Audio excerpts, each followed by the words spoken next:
Après cette vidéo, tu sauras exactement comment te constituer un bon budget efficace qui te permettra enfin d'économiser de l'argent chaque mois. Tu veux reprendre en main tes finances et tu te demandes comment construire un budget efficace qui va te permettre d'économiser pour enfin faire cette fameuse épargne de sécurité et peut-être même par la suite commencer à investir pour vraiment changer ta vie financière. Mais le problème, c'est que tu es perdu parmi toutes les informations qui circulent de partout et tu ne sais pas réellement comment faire un budget.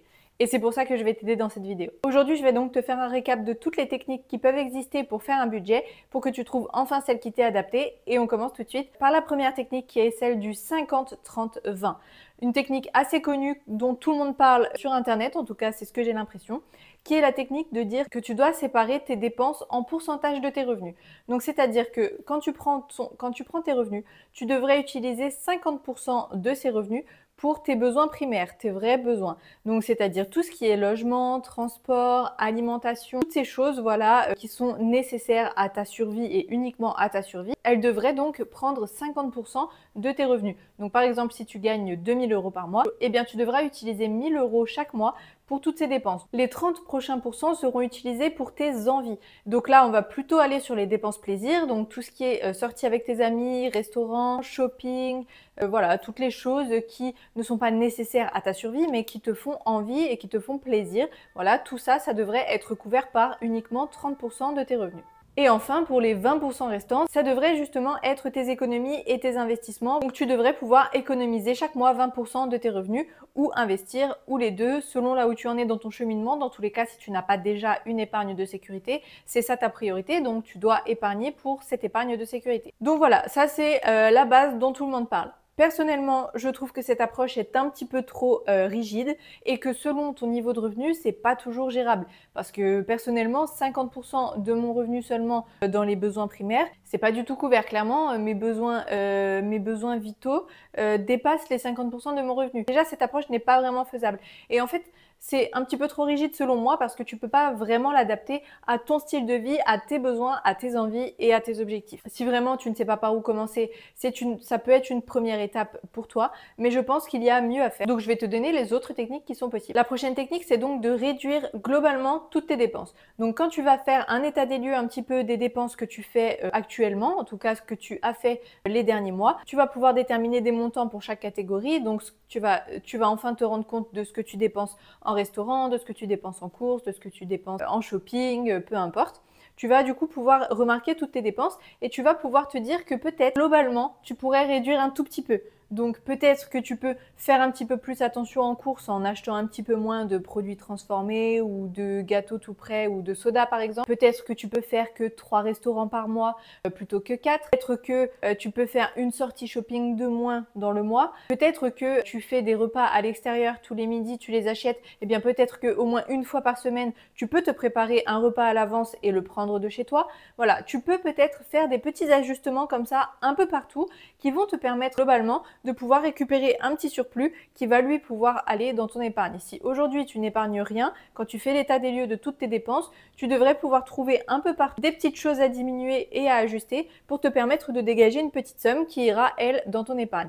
Donc ça, voilà, c'est ce que je pense que c'est ce qui est le plus facile et le plus accessible. Si tu te laisses aller comme ça, sans jamais rien compter, en ayant conscience de combien tu dépenses, tu vas être capable de diminuer un petit peu partout.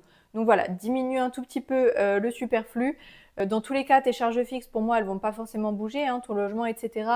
J'en ai parlé dans d'autres vidéos. Si tu as besoin, bien sûr, déménage dans des endroits plus petits ou fais des choses aussi pour diminuer ça. Mais je vais plutôt parler des dépenses superflues, voilà, et de tout le côté dépenses plaisir, en fait. Ensuite, la prochaine technique, c'est de garder une histoire de pourcentage, mais uniquement pour ton épargne et tes investissements, par exemple.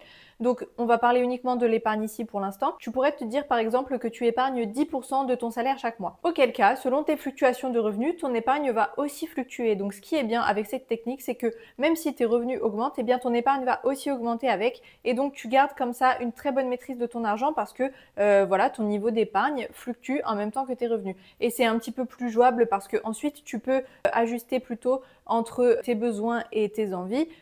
C'est ça plutôt qui va pouvoir être ajusté. Mais un pourcentage sur l'épargne, ça peut être faisable, plus faisable que le 50-30-20. 20%, encore une fois, je trouve ça énorme selon les salaires qu'on peut avoir. 20% d'épargne, ça peut être beaucoup. Donc peut-être fixe-toi 10% ou même 5%, mais ça peut être bien de le faire en pourcentage, surtout si tu as des revenus variables. ça peut aider. Voilà. Ensuite, à toi d'ajuster les dépenses plaisir et les dépenses envie en conséquence entre tes charges fixes et ton pourcentage d'épargne. Voilà, il te restera un petit gap pour dépenser dans tes envies par exemple.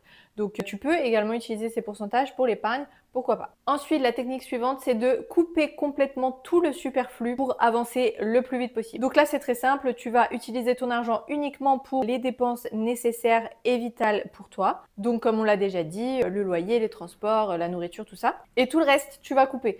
Donc pas de resto, pas de shopping, pas de repas à l'extérieur, aucun achat vraiment qui n'est pas nécessaire à ta survie. Et donc tous les cas entre ce que tu gagnes et ce que tu dépenses va aller en épargne.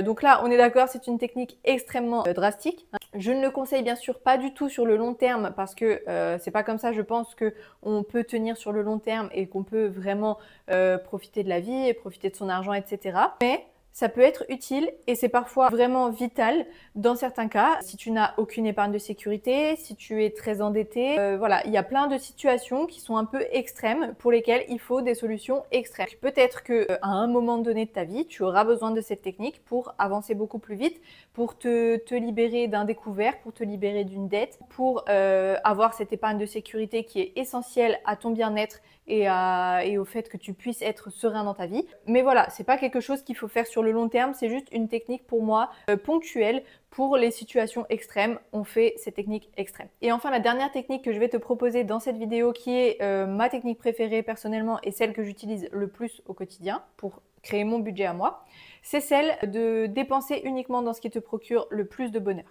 Donc c'est assez simple, tu vas devoir déterminer à l'avance qu'est-ce qui dans ta vie au quotidien te procure le plus de bonheur. Donc, par exemple, est-ce que ce qui te procure le plus de bonheur, c'est de t'acheter des nouveaux vêtements parce que tu es vraiment fan de mode? Est-ce que ce qui te procure le plus de bonheur, c'est de passer du temps avec tes amis, de le passer dans des bars, par exemple, voilà, pour rencontrer de nouvelles personnes, pour regarder du sport dans les bars, je ne sais pas.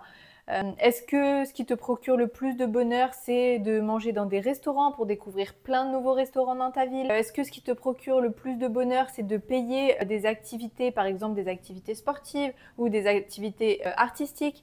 Voilà, il faut que tu détermines ce qui dans ta vie te procure le plus de bonheur. Et une fois que tu as déterminé ça, tu vas concentrer tes dépenses plaisir sur cette chose. Donc, tout simplement, si tu préfères le shopping à aller manger au restaurant, eh bien tu vas diminuer drastiquement tes dépenses au restaurant sans forcément ne jamais y aller, mais diminuer ça vraiment au maximum. Tu vas allouer la plus grosse partie de ton budget plaisir vers le shopping. En fait, cette technique consiste simplement à allouer ton argent aux choses qui te font le plus plaisir et qui te procurent le plus de bonheur dans ta vie, parce que c'est comme ça que tu vas profiter un maximum de ta vie sans dépenser n'importe quoi dans tout le superflu. Je pense qu'on se fait beaucoup avoir parfois, surtout par exemple avec les cafés à emporter, les lattés, etc.